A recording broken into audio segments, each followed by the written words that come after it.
Cheers to New Year's Eve.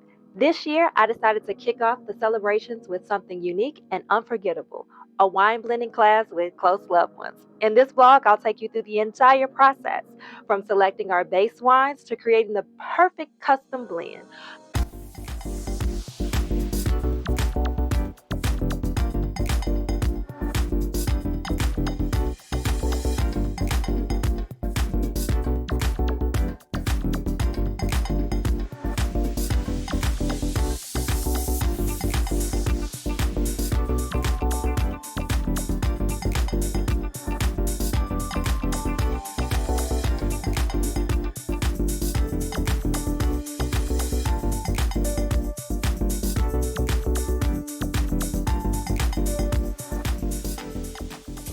As I'm quite sure you can tell from my face, the first step was tasting each wine individually. And no, you won't like every single wine.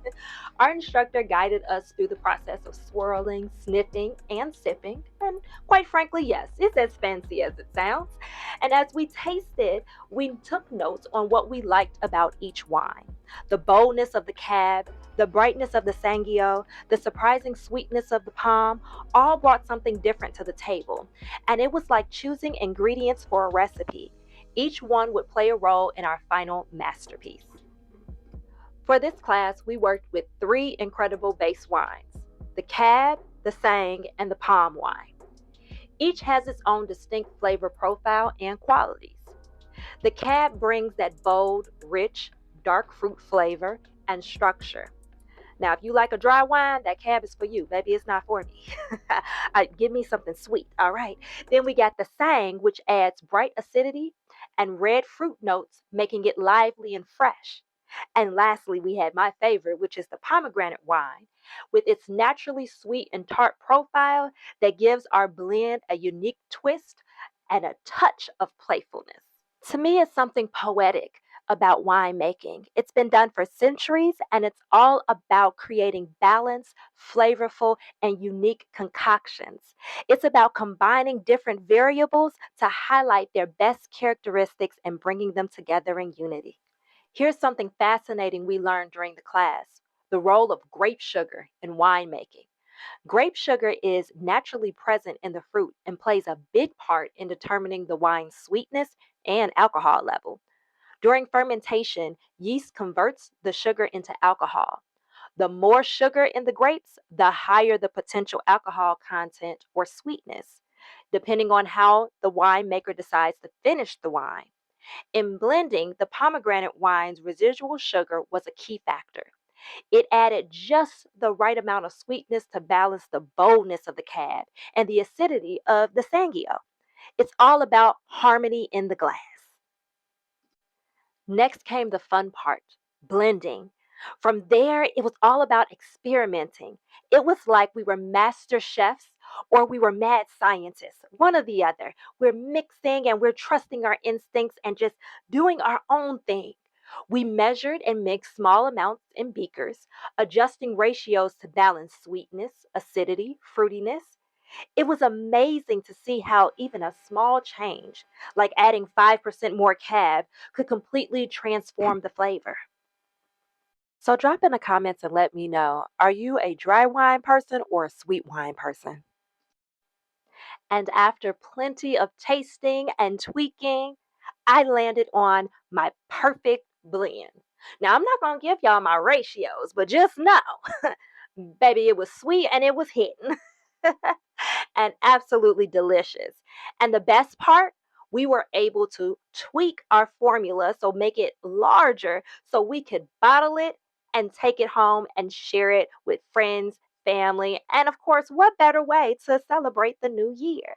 I ended up calling my wine Sweet Rue, and let's just say I have cracked open my bottle of wine quite a few times since the new year, and every time it has been absolutely amazing.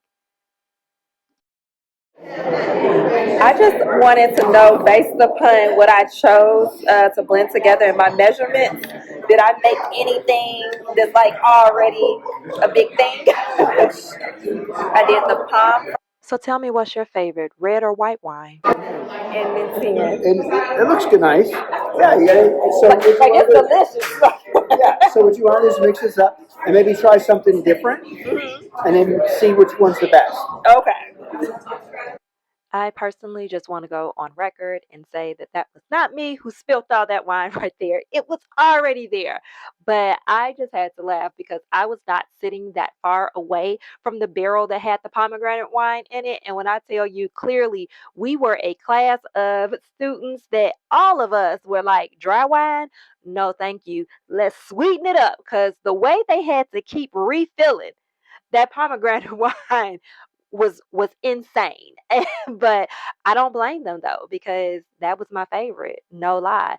But yes, we had the barrels that we go to each barrel and the bigger beaker that you see. Basically, we had to transform what we did in that 100 or was it 10? No, it was 100, and that's 1,000 milliliters that we had to basically multiply our ratio so it could be in our bottle exactly as what we had at our table. And I understood the assignment and got it done. And I'm here for it. Indeed, I had a blast with this wine blending class. It was such a fun and creative way to learn about wine and spend some time with some loved ones. It was hands on, educational, and of course, it was delicious. So, if you're looking for a unique experience to share with your favorite people, I highly recommend trying a wine blending class. Who knows? You might just discover your inner winemaker. Because I know for me, child, I don't care what nobody say, baby. I'm a sommelier now. Like I know how to do that thing. Like me and my sweet roux, we going to the top. Okay. It was a great way to spend New Year's Eve. And it's something that's, not necessarily traditional. And after we finished with our wine making or our wine blending, excuse me, corking our wine bottles, then we were free to paint our own wine glasses as well as our wine bottle. Now, I will say this. Everybody don't have to be great at absolutely everything. What I mean by that is my two people I came with, baby, they were artistes with they on their glass, on their bottles and everything. And I was like, I put a few little slaps of paint on my wine glass. I'm sipping my wine. All right, but nonetheless, it was a fun time. And what we got to do, because we ended up leaving here a little bit early before the countdown. So we actually went to a Temptations review show. So I got to bring in the New Year singing all those good hits from the Temptations. And it's just an overall fantabulous time. I highly recommend 5 out of 5 Chef's Kiss.